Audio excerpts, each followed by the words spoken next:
I was miserable in my life. I didn't like waking up. I ain't have no purpose. I ain't know what I was supposed to be doing. On October 8th, 1985, I walked in a comedy club for the first time. Signed up for the following week. The following week, a girl took me down there. She said, you got to go to comedy club. You the funniest person I've ever met. I never even heard of comedy clubs. I'm 27. I walked in the comedy club. I signed up for the following week. I'm gonna sit here and learn. I knew I was funny. I just didn't know what to do with it. They had 10 acts go up. 9 of them went up. I didn't laugh at one joke. I was just sitting there just, man, I wish that was me. Man, they should have said this. Every joke they told, I knew the punchline before they said it, and I wrote a better punchline in my mind, what they should have said. It got to guy number 10, they called his name, he wasn't there. They said, well, he's not here, we're gonna go to next week's list. Steve Harvey, where are you? Long story short, I won amateur night that night. I won $50. It was a 45-minute drive to my house with this girl named Gladys. I cried 45 minutes. She said, what you crying for? It ain't but $50. I said, no, you don't even understand. I was born tonight.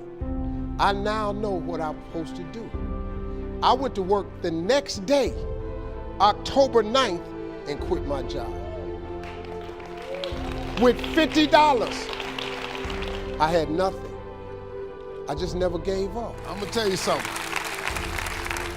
That decision cost me everything I had.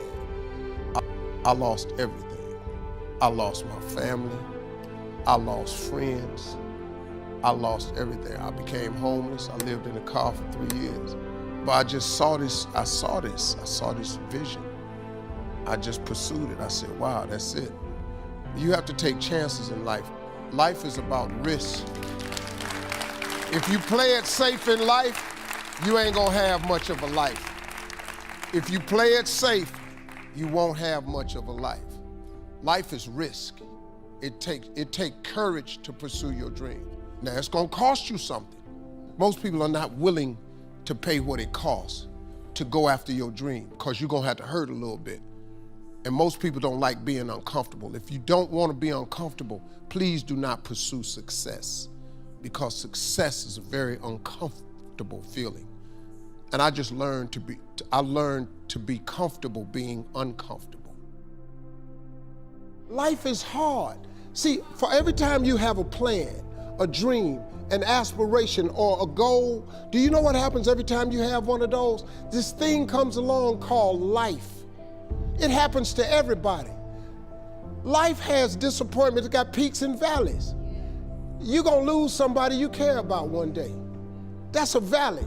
Somebody gonna fire you for an unjust cause. That's a valley. You can stop thinking that life fitting to be easy, because I got news for you, it ain't. That's a false hope to think you're gonna have a wonderfully carefree life. That's unthinkable. We all live in this bubble. What you gotta do, you gotta put more air in your bubble. You got to blow your bubble up. Expand yourself. Take yourself out your comfort zone. Do not live in your bubble. Put some more air in your bubble. If you stay in your comfort zone, that's where you will fail. You will fail in your comfort zone. Success is not a comfortable procedure. It is a very uncomfortable thing to attempt. So you got to get comfortable being uncomfortable if you ever want to be successful. Start putting some pressure on. Put some pressure on yourself. Get out here and get about it. Look, I'd love to sugarcoat this thing for you. I'd love to tell you, look, you can go out here and get rich, do a couple of things. That ain't happening. You gotta get real doggish. You gotta get downright funky if you wanna make it. Now, like I was telling you before, if you wanna be ordinary, you ain't even gotta listen to me. Just go on about your business. If you think ordinary is cool, ain't no problem. It's some really, really wonderful ordinary people. But if you are sitting in this room and you have extraordinary aspirations, then you're gonna have to do extra. You put extra on top of ordinary and you come up with extraordinary. It's no other way. I'm sorry, but here's the fact. All of you have extraordinary capabilities. All of you. You have to decide if you are willing to do the things to put you in that category.